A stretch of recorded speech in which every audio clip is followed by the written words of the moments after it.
401장 찬성을 강에 가는 성도들아 앞길의 장애를 두려 말아라. 성령이 너를 인도하시리니 왜 지체를 하고 있느냐. 앞으로 찬성을 향해 나가세. 찬상문만 바라고 나가세. 모든 천사 너희를 영접하려 문 앞에 기다려 서 있네. 나가는 하나님 말씀 성령복음 17장 16절에서 34절 말씀 교독합니다. 16절 말씀 제가 먼저 받들어 봉독드립니다. 바울이 아덴에서 저희를 기다리다가 온 성에 우상이 가득한 것을 보고 마음에 분하여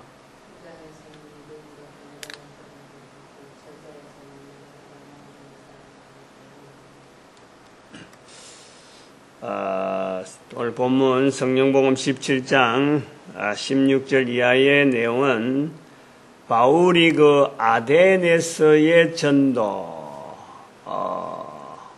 전도에 대한 내용을 우리가 볼 수가 있습니다.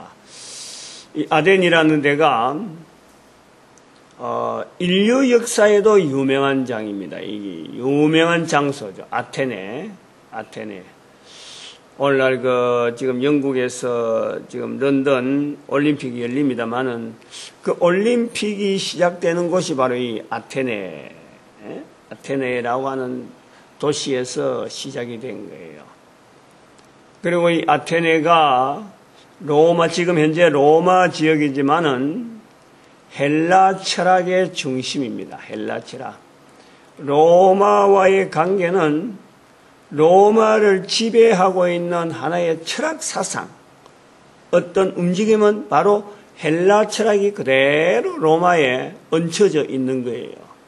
무시하지 못한단 말입니다. 아테네와 지금 로마와의 지형적인 관계는 결국에는 이탈리아하고 이쪽에 아테네 지역하고는 초기에 로마가 콘스탄티누스 황제가 통합을 하고 그게 그때가 313년 불과 얼마 안 가요. 300년대도 안 갑니다. 넘어가지 않아요. 400년대로 안 넘어가면서 천도를 하는 것이 이 아테네의 영향도 있어요. 바로 아테네 위에 비잔틴 제국을 세우니까 그만큼 이 로마 전체의 하나의 철학 사상, 여러 가지 논리적인 정리는 이 아테네에서 다 나오는 거예요. 그러니까 오늘 본문에 나오지만은 21절에 모든 아덴 사람과 거기서 나그네 된 외국인들, 많은 사람들이 들끓는데 여기 오는 사람들은 거의 대부분이 학자들, 언변으로 말로서 서로 정보를 주고받고 이걸 갖고 자기들의 있는 나름대로 사상을 좀 더 체계화시키는 이런 일만 한단 말이에요. 그러니까 여기에서 아테네에서 나오는 새로운 정보에 대해서는 굉장히 민감한 거예요. 누군가 새로운 학설이 나왔다 그러면은 그 새로운 학설이 뭐냐? 그것만 신경을 쓰는 거죠. 아테네의 특징이랍니다. 그럼 여기에 이 바울이 여행 중에 이제 전도를 하면서 얘기를 들리는데 마음에 분하다 하는 느낌을 가지는데 우상이 가득하다. 워낙에 우상이 가득하죠. 헬라라고 하는 그 자체가 신에 대한 개념을 어떻게 할 거냐 하고 고민하는 그 철학이 헬라 철학입니다. 인간이 뭐며 신은 뭐며 또 인간이 말하고 하는 이 이성의 힘은 뭐며 행동은 도대체 무슨 의미가 있느냐. 영과 혼과 육에 이런 관계를 개념적으로 억 들어가니까 겉으로 드러나는 그 우상들의 이 수라는 것은요, 한량없이 많은 거예요. 그걸 로마가 그대로 받아들이면서 로마도 신에 대한 개념을 헬라 사상에 있는 그대로 받아들여서 많은 신을 섬겨야 이게 신에 대해서 여러 가지 지식이 많은 사람이다 해서 인정을 해준단 말이에요. 인정을. 신을 한 신밖에 안 섬겨 들어가면 이거는 무식한 사람에 들어가는 거예요.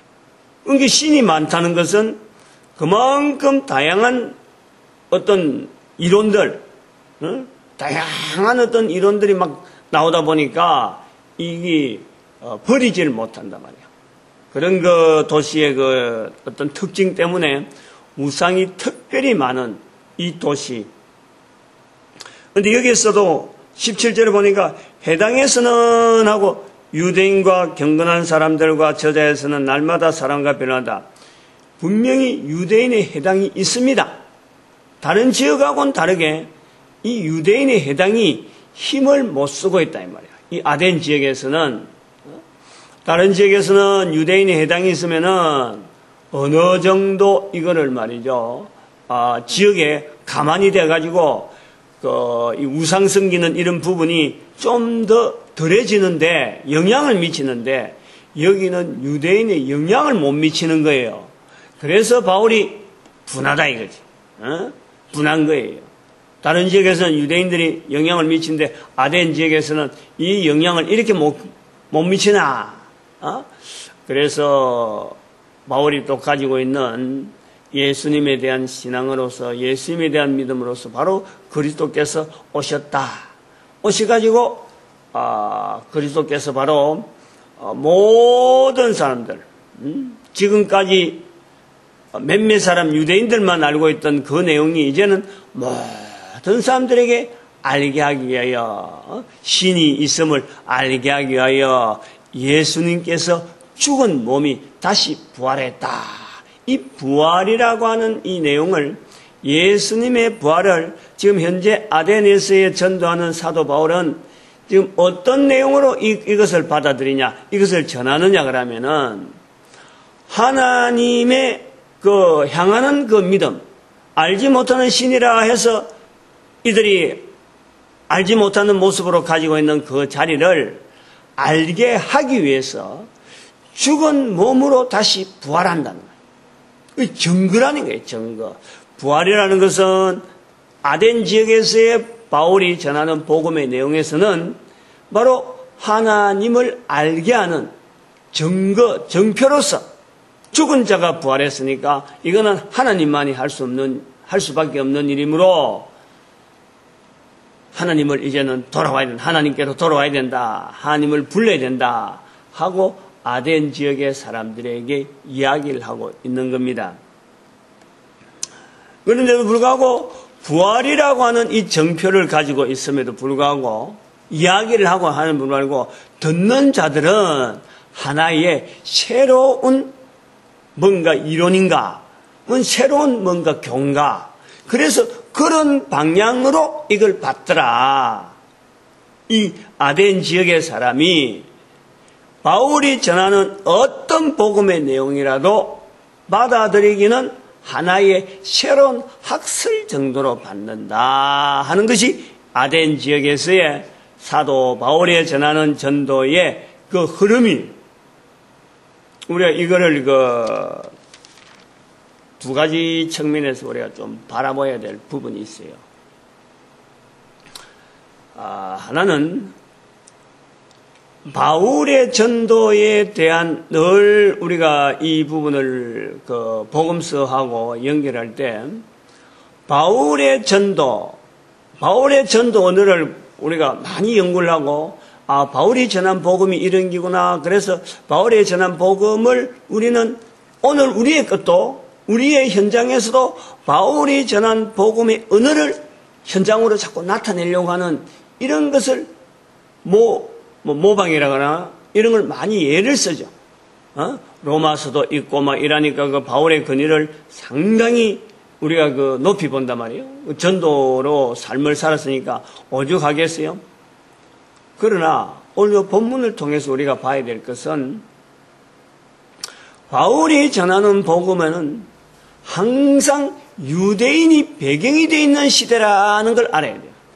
바울의 전도 언어는 유대인들로 말미암아 유대인들을 겨냥하면서 또 유대인들이 깔아놓은 그 환경, 전도 환경, 그것을 충분히 활용하면서 그 위에 예수님이 그리스도인 것을, 유대인들은 예수님을 배척했지만은 바로 바울을 통해서 예수님이 그리스도이시고 바로 그 그리스도인 것을 나타내시려고 십자가에 죽으시고 또한 부활하셨다 하는 것이 사도 바울의 이 전도 언어의 골격입니다. 골격. 근데 오늘 아덴에 와서는 이게 깨지는 거예요. 그 내용으로 접근이 하기 힘든 환경, 헬라 철학이라 하는 그 참 엄청나게 예수 그리스도고 뭐고 어떤 참 내용이 논리가 들어가도 거기에는 하나의 지나가는 학설 정도로밖에 취급이 되지 않는 유대인의 기본적으로 유대인의 그 배경을 깔고 있는 사도 바울에게 있어서 이 복음 전하는 것이 얼마나 이것이 직선적으로 싹 나가지 아니하고 그냥 묻혀버리는, 흔적도 없이 그냥 흡수돼 버리는, 마치 바다에 돌 던지는 것과 같은,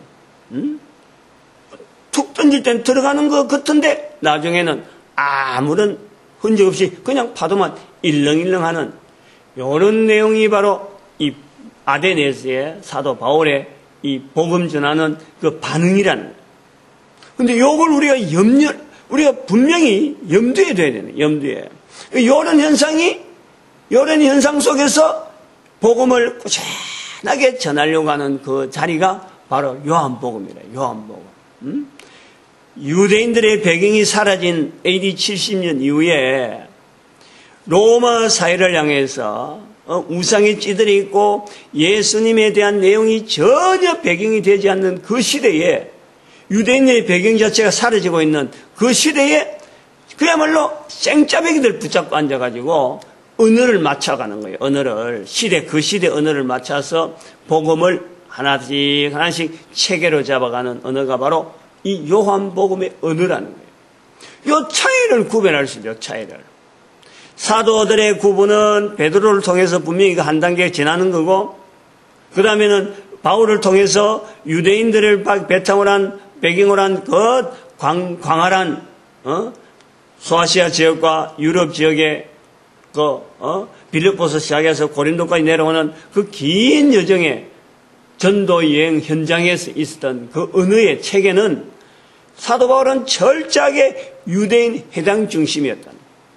그러므로 유대인이 디아스포라식으로 돼가지고 이미 예수님 오시기 전에 바벨론 포로로부터 시작해서 또 로마 압제로 시작해서 이미 디아스포라가 되어 있는 흩어진 유대인의 그 환경을 유대인들은 해당이라는 제도를 통해서 지원하고 있는 그 도시의 그 영향력, 그것이 사도 바울에게는 바탕이 되었다는 거예요. 복음을 전할 때. 그걸 염두에 둬요.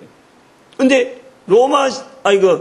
AD 70년 이후에는 요한의 시대, 사도 요한이 살아있을 그 당시, 그때까지 계속 살아있을 당시에는요, 이것이 사라졌다는 거예요. 그러므로 오늘 우리는 이 배경을 분명히, 이 흐름을 분명히 잡고 복음이 전파되어 가는 과정에서 앞서가 있던 이 문화, 즉 교회라고 하는 이 문화가 오늘날 이렇게 존재되어 있는 곳하고 전혀 교회가 존재되어지 않는 그런 지역하고의 역사적인 배경이 분명히 영향이 있다. 그에 대한 감안을 하면서 복음 전파에 대해서 반드시 해야 될 말, 또한 기존 되어 있는 어떤 문화에 대해서, 전도 문화에 대해서 이것이 같이 합류해야 될 이런 부분들, 요걸 우리가 병행을 해야 돼요. 병행을. 내만 옳다 하고는 새로운 것이라 할 것이 하나도 없는 거예요. 복음은 새로운 것이 아닌 거예요. 바울도 새로운 것이 아니었고, 오래전에 구약시대부터 이스라엘 역사 가운데 오래전에 나왔던 그 수많은 말들을 사도 바울은 하나하나 현장 하나하나마다 끄집어내서 그 중심에 예수 그리스도를 세우는 것이니까 사도 바울로 말미암았다고 할 것도 하나도 없단 말이에요. 오늘 우리는 특히 더하죠. 특히 더하죠. 이제 이런 내용을 우리가 이 사도 바울의 아데네스의 복음 전하는 사항을 우리가 살펴보고 또 하나는 우리가 뭐를 우리가 해야 되냐면 이런 복음 전하는 이런 부분에 아덴 지역에서의 이 전략 자체 이거 자체가 앞으로 우리가 만나던 사회마다의 돌아오는 이 복음 전략의 아주 중요한 어떤 방향을 잡아야 될 것은 하나는 아덴이란 이 지역은 아까도 말했지만은 철학이라고 하는 인간 사상에 인간 사조에 대한 이 깊은 어떤 그 흐름이 있단 말이에요. 그 흐름에서는 일시적으로 누가 하나 외친다고 해서 한 번 외치는 거를 가지고 거기에서 뿌리를 내리기에는요 이게 힘이 들어요. 지나가는 거예요. 바다에 아까도 바다에 돌 하나 던지는 밖에 안 된다니까 폴짝 할 때만 물결 하나 떨렁 일라고는 이게 진행이 안 되고 그냥 휩쓸려 버리고 사람들에게 주목이 안 된단 말이야. 이런 때에 우리가 전략이 필요하다. 다시 말하면 꾸준하게 되는 꾸준하게 계속해서 10년, 20년, 30년 계속해서 복음이 지원될 수 있는 이 체제가 있어야 된다 이거예요. 이 체제를 만들었다고 만드는 것이 신학교인데 신학교가 변질이 됐잖아요. 워낙에 그것을 겨냥해야 되는데 오히려 철학 사상에 헬라 철학을 그대로 받아들여 가지고 지금 신학교 자체가 변질이 되어 있다 이 말이에요.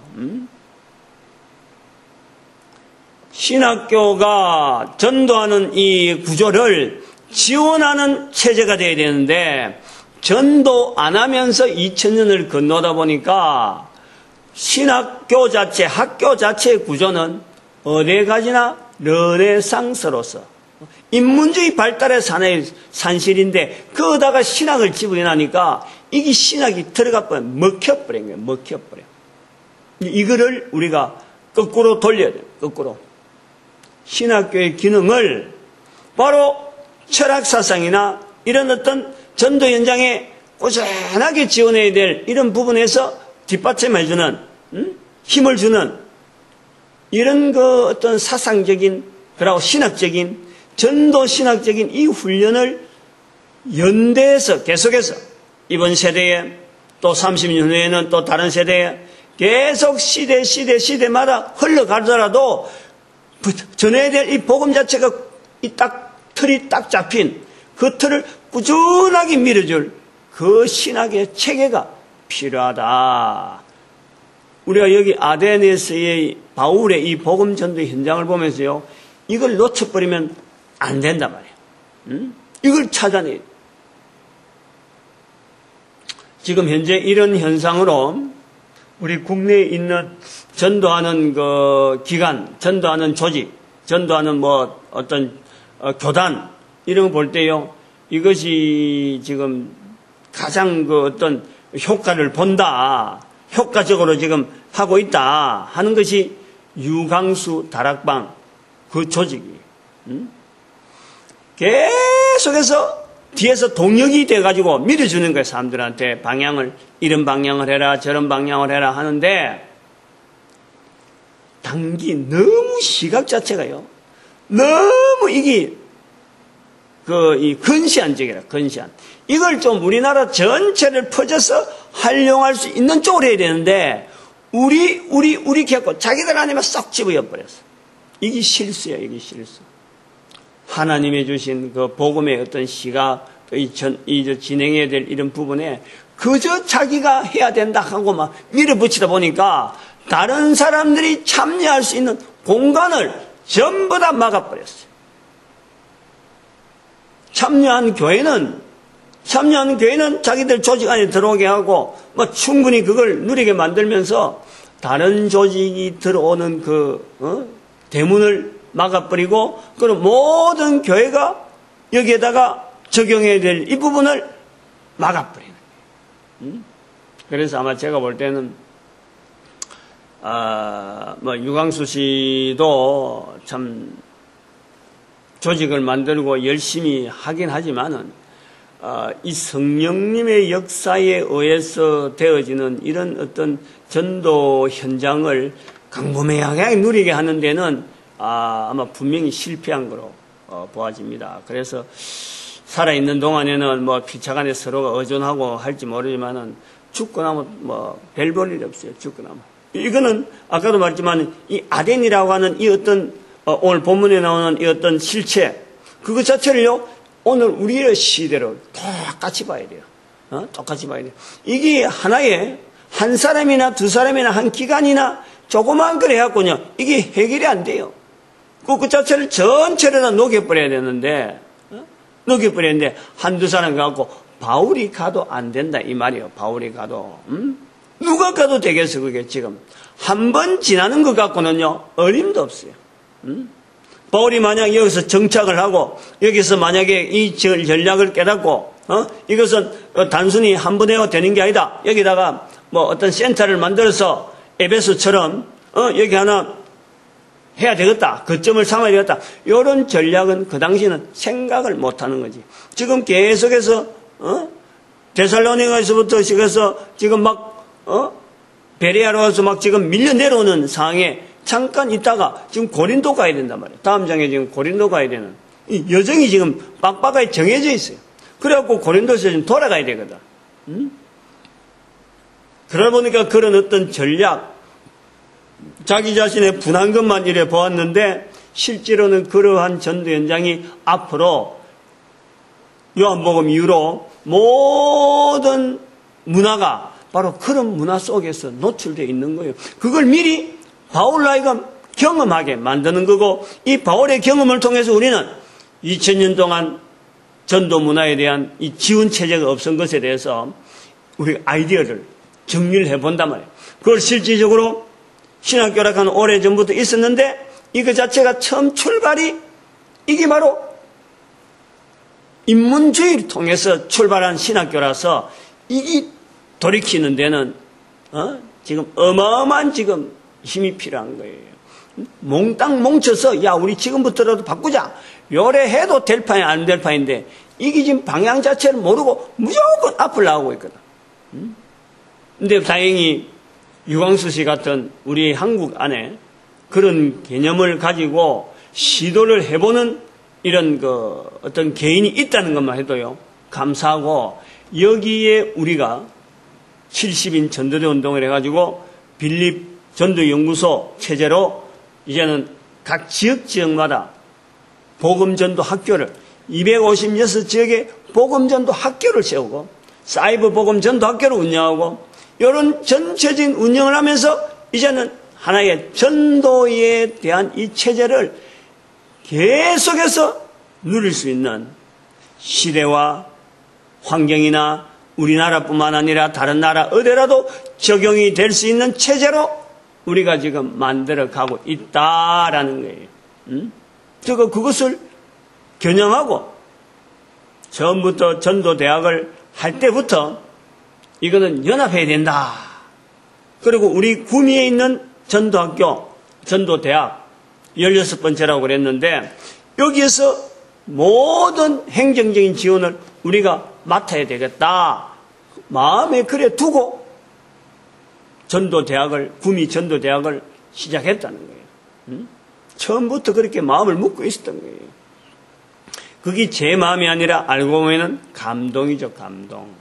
성령님의 감동하심이지. 그리고 그것이 또 한편으로는 제가 걸어왔던 걸음하고도 너무너무 적합하게 대기업에서 관리직으로 있어봤고 우리나라의 IBM 이 PC가 처음으로 100대인가 왔을 적에 그거다가 내가 손을 얹고 자판도 두드려 보지 못하는 그냥 한번 손만 만져봤어. 자판기 손 한 만져보고 모니터 하면 봤고 불 써가지고 모니터가 글자가 왔다 갔다 하는 그 정도로 한번 봤지. 가정에 있는 거. 그것이요 영향이 있어요. IBM을 처음부터 만져봤다는 거예요. 저는. 그리고 컴퓨터가 계속 발전하는 동안 계속 예의주시하면서 할 수 있는 대로 내가 막 적용을 해보고, 컴퓨터를 가지고 포항제철로도, 뭐, 일본 사람도 못한다 하는 건 아니고, 일본 사람들이 2억으로 낸 걸 나는 5천만 원에 그 프로젝트를 끝내주고, 뭐, 이런 어떤 경력들, 이런 것이 있음으로 해서 하나하나 사이버 시대에 대한 이 복음 전도 현장으로 나름대로 자꾸 준비를 해 가는 거예요.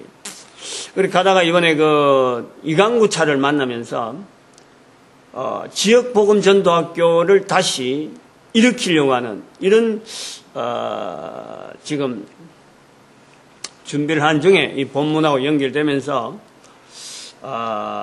이 복음 전도학교를 운영하는 사람들의 자세가 사도 바울이 아테네에서 예수님을 전할 때에 부활을 이야기한 것, 부활을 통해서 사람들에게 정표로 삼은 이 부분을 앞으로 복음전도 학교 운영하는 사람들이 가져야 될 자세라고 봅니다. 즉 이강구 차에 대한 이 접근을, 이강구 차를 하나님께서 우리 민족에게 허락했다는 것에 대해서 우리가 받아들여야 돼요. 받아들이고 이것이 복음 현장에서 바로 예수님의 현현하심에 해당될 정도로 분명하게 그는 복음 전도 현장에 쓰시고라고 하나님께서 허락하셨다 하는 표시로 받아들이는 이 전도하려고 하는 데에 이강구차를 분명하게 접근시키는 이 자세, 그리고 믿음 자체, 어느 누구든지 이강구차에 대해서 전도 현장에서 쓰고자 하는 그 복음 전도 학교나 이런 데서 운영할 때 저들이 이야기할 수 있는 것은 누구든지 믿음으로 이강구차에 대한 이 프로그램을 받기만 하면은 질병에 대한 확실한 보장을 해준다 하는 이런 선포를요, 당당하게, 예수와 부활하심에 대해서 예수의 몸의 부활을 아테네에서 당당하게 이야기할 수 있는 것처럼 복음전도학교 운영하면서 이강구차를 허락하신 하나님의 섭리에 대한 이 내용을요, 우리는 예수님의 현현하심에 부응할 정도로 예수 그리스도의 그 역사하심에 대한 이강구차에 대한 그 신뢰를요, 하나님께 주셨다네. 하나님께서 우리 민족에 주셨고, 또 그걸 한 개인이 수백억의 돈을 주도 팔지 않고 잡고 있었던 거, 그것이 교회가 쓸 수 있도록 틀을 지금 만들어 놨다네. 전도 때문에 쩔쩔매던 저에게 정보가 들어오고 제안이 되고 서로 간에 협조하는 이런 상황, 이거는 성령님께서 역사하셔서 만남을 허락하시고 지금 되어지고 있다는 거예요. 괜히 2000년 전에 예수님이 갈릴리 호수에서 그 주변에서 참 여러 가지 이적 행하는 그거 오늘날 있니 없니 그거 할 것 없어요. 하나님께서 주신다는 거예요. 이강구차를 통해서 그걸 주셨다. 요걸요, 복음전도학교 운영자들은, 그리고 출입하는, 적어도 전도하겠다고 하는 전도 훈련을 받는 사람들은 이것을 분명하게 인정하고 우리 민족이 전 세계 모든 국가에 복음 전하는 민족으로 쓰임 받는데 사명이 있기 때문에 하나님께서 이 시대에 우리에게 주셨다 하고 자신 있게 고백해야 돼요. 자신 있게. 그렇게 고백하는 거나 바울이 아데네에서 복음 전하는 거나 똑같은 거예요. 아무도 안 듣는다. 걱정할 거 없어요. 뒤에서 계속 바치는 이것이 있으면요, 진행이 되는 거예요. 바울이 아테네에서 전도가 실패했니 안 했니 자꾸 하는 이런 평가한 사람들은 이 복음의 흐름에 대한 현장 자체에 대한 이 분석을 제대로 안 하고 지금 현재 우리가 전혀 그런 걸 준비 안 하고 있으면서 말만 가지고 바울이 지나간 행적에 비판하고 있죠. 그게 맞는 전략이 필요한 거예요. 지역마다 필요한 전략이 필요한데 아테네에서는 이 부분이 필요한 것을 우리에게 알려주시는 거지, 이 사도 바울이 헛지나갔다 절대 그런 말 하면 안 되는 거예요. 성령님께서 이런 지역을 바울로 하여금 지나게 탐으로써 우리로 하여금 준비하게 하시는 섭리란 말이에요. 섭리. 오늘 우리가 되어지는 입에서 여러 가지 나오고 하는 이런 참 70인 전도대 운동이라든지 빌립 전도연구소라든지 지역의 복음 전도학교, 사이버 복음 전도학교, 일식 기부 국민운동, 이것이요 한 개인의 입에서 그냥 우연히 지나간 것 같으나 이 모든 것이 성령의 감화 감동하심으로써 오늘날 결실을 맺고 향차 이 민족으로 하여금 쓰시고자 하는 하나님의 어떤 이 메시지, 성령님의 메시지, 우리 민족이 들어야 될 메시지.